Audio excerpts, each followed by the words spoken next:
pay him. Pay that man his money. Oh, yeah. Rounders, directed by John Dahl, came out in 1998. It was written by David Levine and Brian Koppelman. What's the limit here? Big bet's $20. Good, okay. It's 20. You've seen half the hand. How the hell you betting into us? We know what we're holding, and we know what you're holding. The hell you know what we all have. Okay, so 1998, poker. I was 5 years old. Youngins over here, youngins. Poker was still considered a sort of underground thing. It was like very subculture. And it wasn't until like the early 2000s that poker sort of blew up, and it was on the World Series of Poker was on ESPN and all this stuff. That was right around the time I got into poker, like right as I was getting ready to graduate high school. You know, that's when like Chris Moneymaker won the World Series. He won $1 million, and he was like I think one of the first times that was like when a regular person won the World Series of Poker, not a professional. Right. And then it took off, and now it is what it is today. It's all over the place. But when this movie came out, it was still a very niche thing. Owen and I have experience. We used to play a lot of home games. We used to play poker.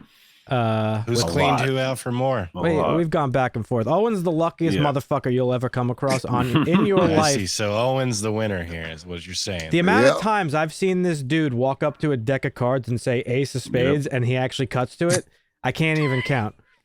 And my name's not Worm either. Yeah, his name's not Worm. He's not good at poker, but he's not lucky. a tactician. What do you mean I'm not good at poker?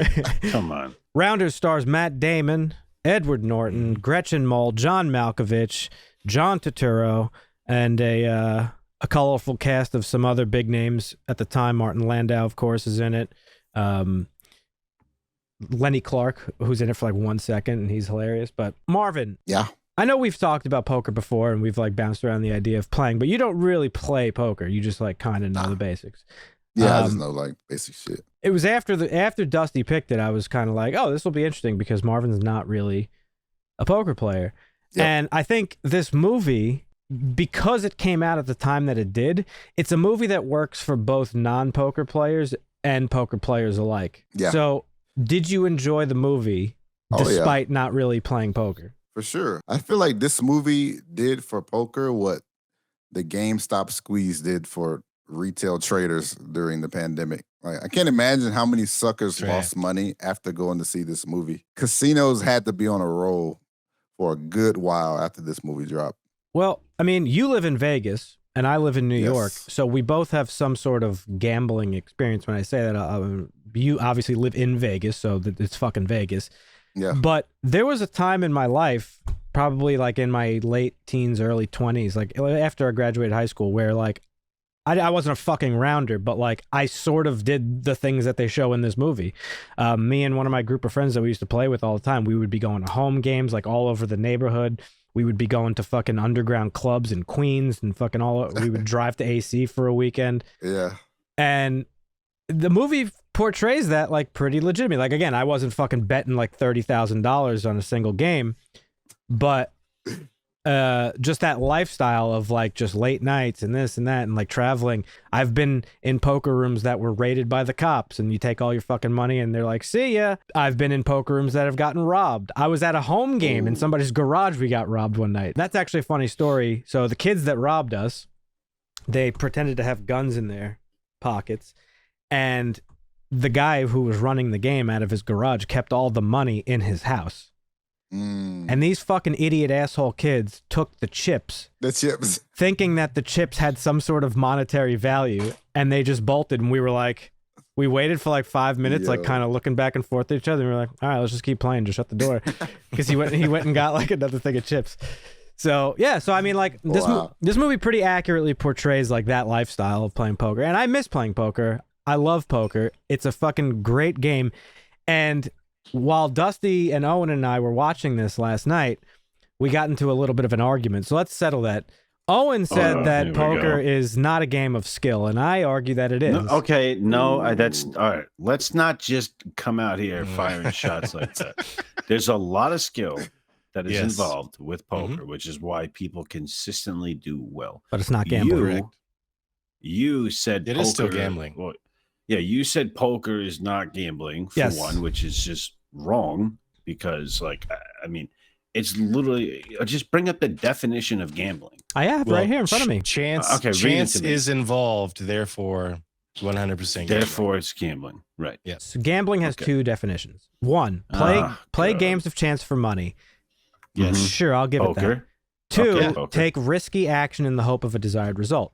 This is where I disagree. Poker. No, I disagree because the skill of poker, the skill that comes into, of course, there's a lot of different things. You know, knowing, being able to calculate odds, being able to read somebody's like tells and stuff like that, or just get a basic read off of somebody. Those are completely different skill sets. But I would say the largest percentage of skill that comes into play when playing poker is mitigating the amount of risk you're taking. He says it in the beginning. I broke the cardinal fucking rule. Leave yourself outs. Leaving yourself outs means do not play in a hand that there's a high chance of risk. So I don't know. In those ways, I and many others would argue that it's not really gambling. To me, gambling is like, I'm going to bet money on a horse race, or I'm going to bet money on a baseball game, something that I have no control over whatsoever. There's a very high degree of control you have in poker. You were looking for that third 3, but you forgot that Professor Green folded it on 4th Street, and now you're representing it. You have it. The DA made his 2 pair, but he knows they're no good here. And Mr. Eisen is just futilely hoping that his queens are going to stand up. Kiss my Take it down. All right, take a seat next to me. I can't. I don't play cards. So Rounders is the story of a young man by the name of Mike McDermott, played by Matt Damon. He's a very gifted poker player. The movie starts off, he's taking his 3 stacks of Not high... too smart. Yeah, he's taking his 3 stacks of high society, $30,000 to a local card club ran by a very dangerous Russian mob guy, Teddy KGB, played by John Malkovich. And he's going in all confident, and he gets a real bad beat, the worst of his career. He loses that 30 grand. The commentary is so good, and then he just loses. Like, that shit was sad, but it was so funny. Oh, when he's talking about the hand. feeling he's gonna fucking go. He's and then you're like, commentating oh, in his shit. head, like, Well- oh, he's got everything planned out perfectly, and then he just fucking loses. I Well, was the like, thing oh that's my God, cool that about it was is hilarious. he's explaining, like, that is a perfect depiction of what goes on in the mind of a poker player when they're playing. Yeah. It's all about like power plays. Like, really, poker is playing the person, not the cards. That's like the majority of the game. And so our boy Mike McDermott gets a real bad beat, and he decides, I'm quitting, I'm out, no more poker for me. He starts doing deliveries. Gets a girlfriend, goes to law school. No, well, he's had the girlfriend in law school the whole time. He's a fucking degen, is what he is. And she, to her credit, even though she's a fucking Skylar White throughout this whole fucking movie, Yep. she had his back when he lost the 30 grand. That was his tuition money. That was his case money. He lost it all, and she stuck with him. Bless her heart. His childhood friend Worm, played by Ed Norton, gets out of prison. He was in jail for selling fake credit cards, and they reconnect. And Worm slowly starts to worm his way back into Mike's life and brain, and slowly gets him back into the lifestyle. Because Worm, unlike Mike, is a con man. He's a con man, and he's a card cheat, and he looks for every opportunity he can to get an edge over his competition. And, he's running up fucking tabs on fucking Mike's good name, not paying him back. He owes fucking 25 grand to Teddy KGB and some other people, and he gets Mike in deep. And the climax of the movie ends up becoming they have to go on this like 36-hour poker playing spree to try to earn the money that Worm earns to clear both their names. Yep. And it ends in a rematch between Teddy KGB and Mike McDermott, where Mike is, he's still beaten and broken, and he's thinking about that bad beat. He doesn't have his full confidence back. Yeah. And that's kind of where the movie goes.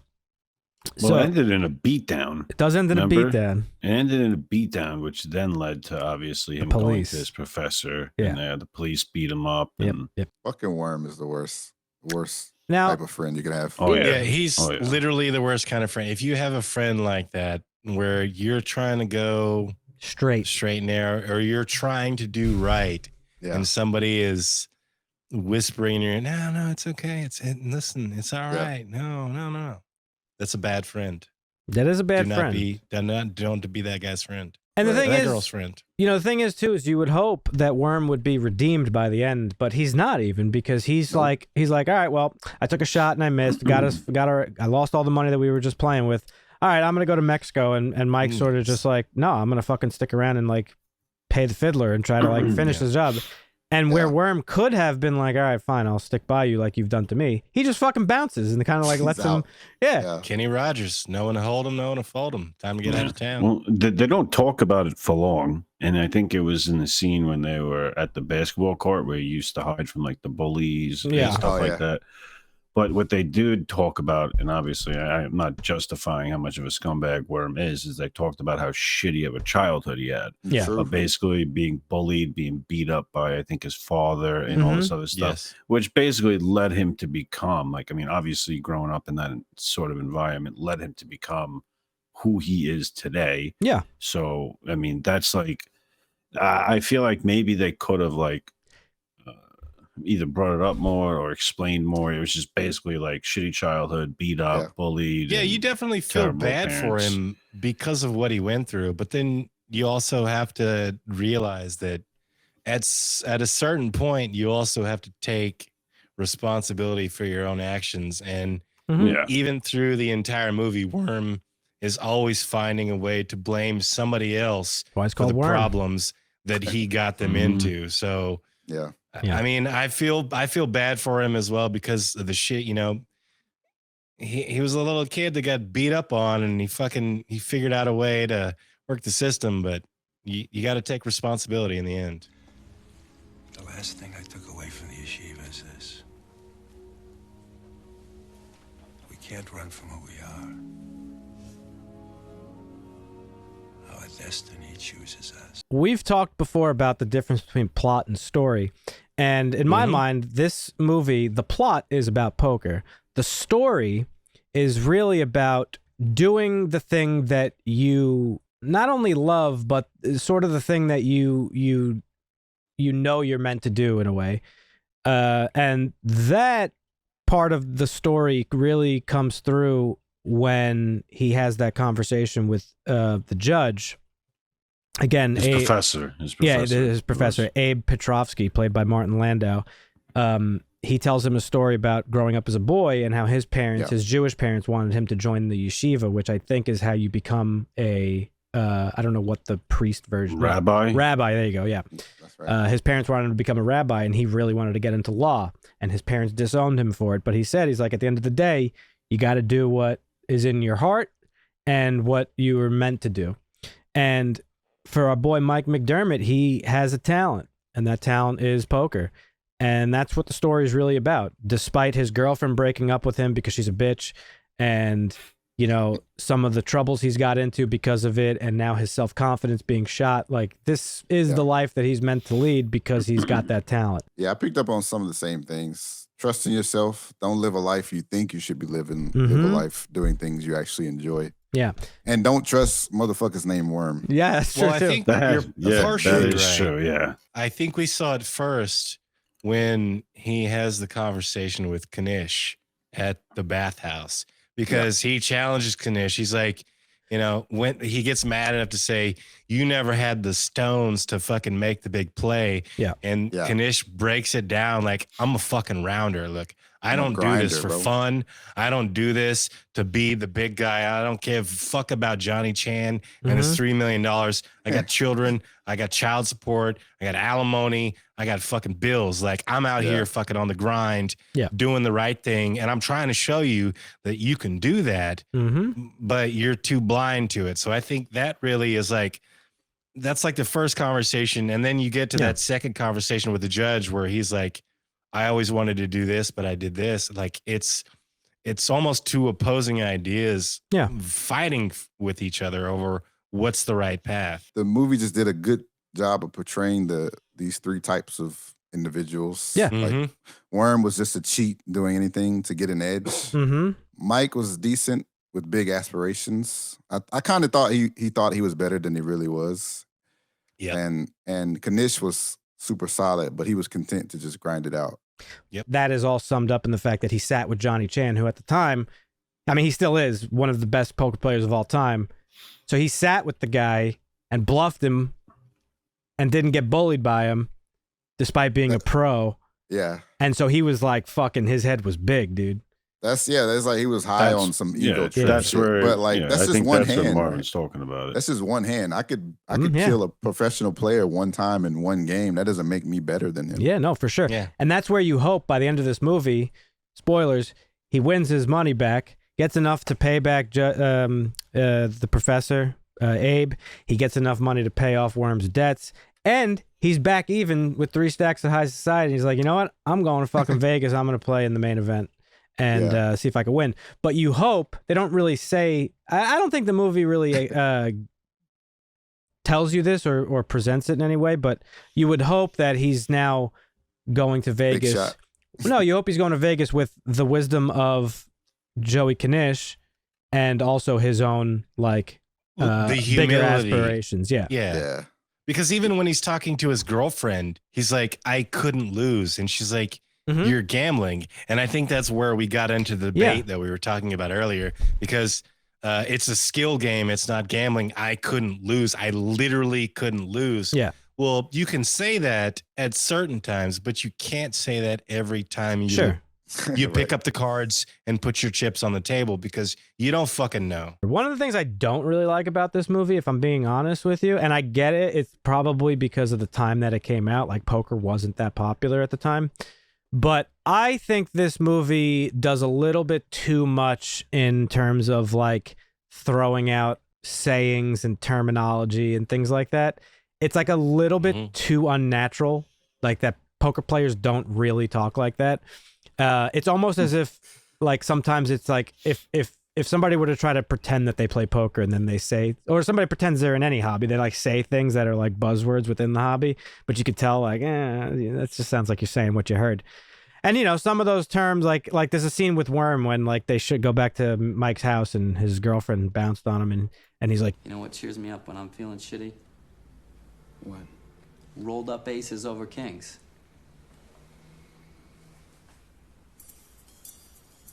That right? Yeah. Check raising stupid tourists and taking huge pots off them. Yeah. Stacks and towers of checks I can't even see over. checks is another name for chips. It's like people don't really talk like that. There are terms though, like for cards, like pocket pairs, like pocket aces are called rockets and kings are cowboys. The like wheel. We call this one the wheel. the wheel is when you're playing high-low poker, there's a winning high hand and a winning low hand. The best low hand wins and the best high hand wins. The wheel is enough to cover both of those. So you take the full pot, it's not a split pot. So that's a term that is used, but like just the way they so casually say some of these terms, I'm like, okay. I think it's there to like just It's there for the immerse you newbies. more into the. Well, it's to inform as well. It's an introduction of poker to a lot of audiences. So some of the stuff needs to be said. So For people sure. say, oh, that's a poker term. Could we just talk about Mike and his relationship issues? Because I Gretchen Moll's character, Joe, It's man, the worst part of the movie. she is such a Really? fucking Skylar White, Yes. man. She, like, if, I don't think so? think she was that bad.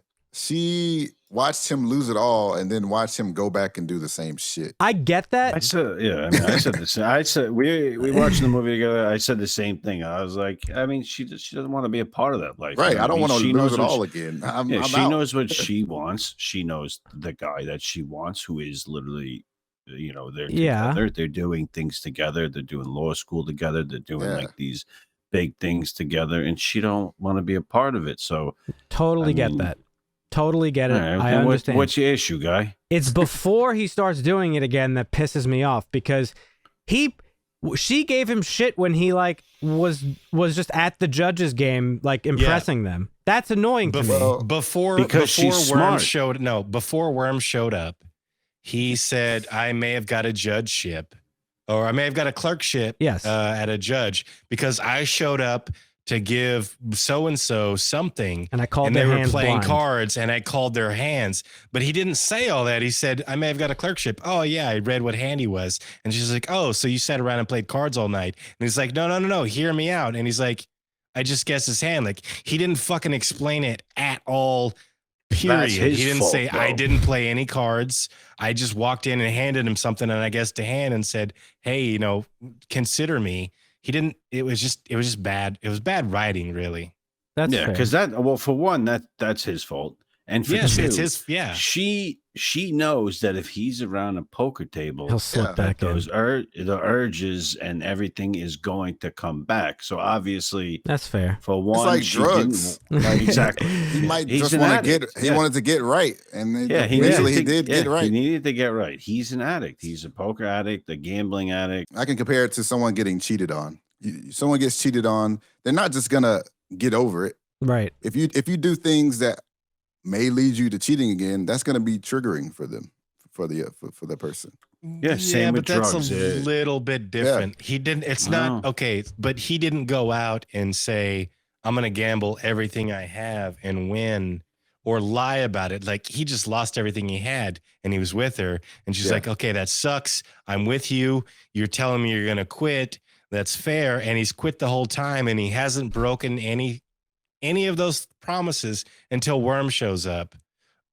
So it's not like he cheated on her. I agree with everything Marvin and Owen said. However, I do think she gave him. She was a little hard on him that one time with the judges thing. She was very prudish. They tried to make her not likable, and again, maybe it's the writing, because like I'm a stickler for this shit, and Dan got irritated when I called this out, because the first night he gambled with Worm, he gave Worm $220. He had $100. They won $1,200.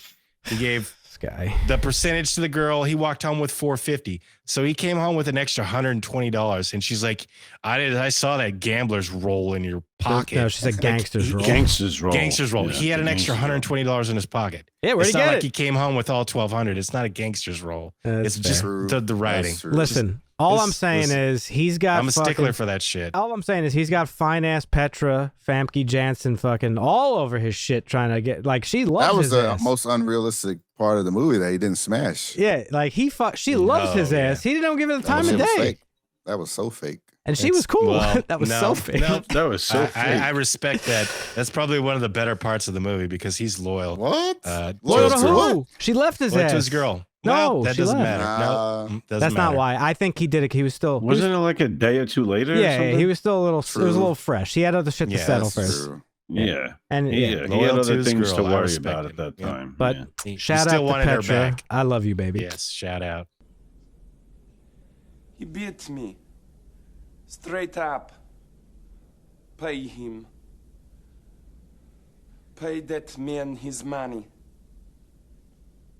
Talking about John Malkovich in this movie, because let's face it, this is, if you play poker, this is one of the most quoted movies in the history of the world. You can't play a game of poker without somebody at least one time quoting Teddy KGB, whether it be "pay him, pay that man his money," or Stick it in you. as Owen likes to quote. That was our big thing. Yeah. That was our big thing back then. Bro, when I used to beat, if I beat Check, Yep. If I beat Dan or my cousin Kevin or Nick or anybody, like that's, oh my gosh, it would be so great. Yeah. It'd be like just sticking in you. And that's So- all we used to do, but I didn't drive anyone crazy. In my club, I splash the pot whenever the fuck I please. There's a very funny, not funny, there's an interview I saw recently with Matt Damon, and he's talking about when they were on the set of Rounders that everybody was excited for John Malkovich to come, like, to shoot his scenes, because he's, fucking great actor. Legend. Yeah, and everybody was like, oh, John Malkovich is coming. John Malkovich is coming. And Matt Damon says one of the first scenes they shot is that scene. It was like them playing poker against each other. He says, he's having like a normal conversation with John Malkovich. And when they started shooting, John Malkovich just gave the most ridiculous, cartoonish, like Russian accent humanly possible. And Matt Damon was like, I was just stunned. And like, I think he could tell. And then he leaned into me and goes, I'm a terrible actor. Yeah, it's just I remember that. it's kind of a funny story. But yeah, Teddy's definitely one of the most memorable parts of this movie. And I got to give it to my boy Kanish real quick. I love John Turturro. That's my was boy. Great. That's he was my boy. He was right a there. fucking rock. He was Yeah. so solid. And Yeah, he's- that's my boy Kanish. If you're going to make a living playing poker, that's the way to do it. You grind it out, you take your wins, you go home. And that's that. You leave it at the table. You don't fucking get hung up on a bad beat and all that stuff. Yeah, I like how they showed how he was like they kind of showed it as if he was going to give Mike the money. Yeah. After Mike told him the story, but he was like, nah. Well, he's kind of like the mentor. Yeah. He's trying to do what's better for him. You know, he knows that if he gives it to him, that, you know. Yeah. Well, actually, at that point. I just like how they portrayed him. Like, Yeah. Kanish seemed like super invested in the So story and all that. interested in it, And you thought he was going to be like, okay, he's going to give him the money. He's like, nah, I just can't do it still. Can't do it. It's a great story, great play, but I still can't. I can't help you. Got that rent. Can't do it. Shout out to the boy, Joey Kanish. He was the best one in that movie. Yeah, Kanish was great. So 7.3 on IMDb. It's rating time. I'm hitting it with a 7.5. That's mine. Marvin? 7.3, you said? Yeah. Yeah. I'll probably give this 7.5. I'm right there with you. I enjoyed it. The 2 hours flew by. It didn't feel like 2 hours at all. Yeah. Wow. Yeah, I'm gonna round up and give it an 8 because of the rewatchability. I feel that it's an 8. Solid 8? It is. Yeah, 8.2. Right? No, we don't do the points. It's either Yeah, 8. I tried to do I tried to do it's 0.5 or 0.0. Yeah. 8.5. All right, fair enough. 8.5. Look at him go. I like it. It's one of my favorite movies. That's good. I love that movie. I like it. I thought the think. music was good too. Music is very good. That like jazzy. The sax shit. It's got like a noir feel to it. Yeah, I like that a lot. And you know, it reminded me a lot of Kiss Kiss Bang Bang. Yes. The music in that. There you have it, folks. That's our thoughts on Rounders. Big shout out to Owen. Thanks for coming on the show as our first guest. Leave a comment down below. Let us know what you think of Rounders if you've seen it before. If you haven't, for sure, go check it out. You're fucking up if you haven't. If you like the content and you have not done so already, consider subscribing. Leave a like, all that good shit. And you could click on a playlist that'll be over there somewhere that is full of other movies that we've reviewed in the past. So consider checking that out. But we will catch you in the next one. See ya. Costa. La Vista.